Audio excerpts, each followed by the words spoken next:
स्वाध्याय शुश्रूषा कृष्णपूजारतं मुनिं विश्वेशमिष्टदं वन्दे ಪರಿವ್ರಾಟ್ ಚಕ್ರವರ್ತಿ ಶ್ರೀ ಗುರುಭ್ಯೋ ನಮಃ. ಇಂದಿಗೆ ಪೇಜಾವರ ಶ್ರೀಗಳು ನಮ್ಮನ್ನು ಅಗಲಿ 4 ವರ್ಷಗಳು ಸಂದಿವೆ.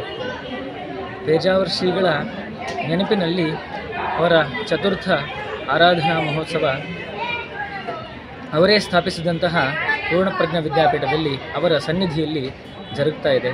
ಅದರ ನಿಮಿತ್ತವಾಗಿ ಪರಮ ಪೂಜ್ಯರು ಶ್ರೀ ವಿಶ್ವಪ್ರಸನ್ನ ತೀರ್ಥ ಶ್ರೀಪಾದಂಗಳವರು ಅವರ ಆರಾಧನಾ ನಿಮಿತ್ತವಾಗಿ ಅವರಿಗೆ ಬಹಳ ಇಷ್ಟವಾದಂತಹ ಶ್ರೀಮನ್ ನ್ಯಾಯಸುಧೆಯ ಪಾಠವನ್ನು ವಿದ್ಯಾರ್ಥಿಗಳಿಗೆ ಮಾಡಿ ಅದರ ಆ ಔತಣವನ್ನು ಈ ಆರಾಧನಾ ಮಹೋತ್ಸವದಲ್ಲಿ ಎಲ್ಲರಿಗೂ ತಲುಪಬೇಕು ಅಂಥೇಳಿ ಆ ಶ್ರೀಮನ್ ನ್ಯಾಯಸುಧಾ ಮಂಗಳದ ಅಂದರೆ ಅದರ ಪರೀಕ್ಷೆ ಹಾಗೆ ಆರಾಧನಾ ಮಹೋತ್ಸವ ಅತ್ಯಂತ ವಿಜೃಂಭಣೆಯಿಂದಾಗಿ ಅವರೇ ಸ್ಥಾಪಿಸಿದಂತಹ ಪೂರ್ಣಪ್ರಜ್ಞ ವಿದ್ಯಾಪೀಠದಲ್ಲಿ ನಡೀತಾ ಇದೆ.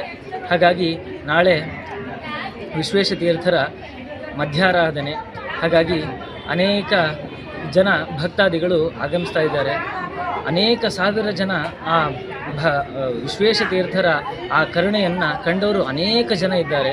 ಹಾಗಾಗಿ ನಾವು ರಾಯರನ್ನು ನೋಡದೇ ಇರ್ಬೋದು, ವಾದರಾಜ ಸ್ವಾಮಿಗಳನ್ನು ನೋಡದೇ ಇರ್ಬೋದು, ಆದರೆ ನಾವು ಪರಮಪೂಜ್ಯ ಶ್ರೀ ವಿಶ್ವೇಶತೀರ್ಥರನ್ನು ನೋಡಿದ್ದೇವೆ ಅನ್ನೋದೇ ನಮ್ಮ ಅತ್ಯಂತ ಸೌಭಾಗ್ಯ ಅಂತ ಈ ಸಮಯದಲ್ಲಿ ನಾನು ನೆನೆಸ್ಕೊಳ್ತಾ ಎಲ್ಲರಿಗೂ ಕೂಡ ಆರಾಧನೆಗೆ ಸ್ವಾಗತವನ್ನು ಕೊಡ್ತಾ ಇದ್ದೇನೆ.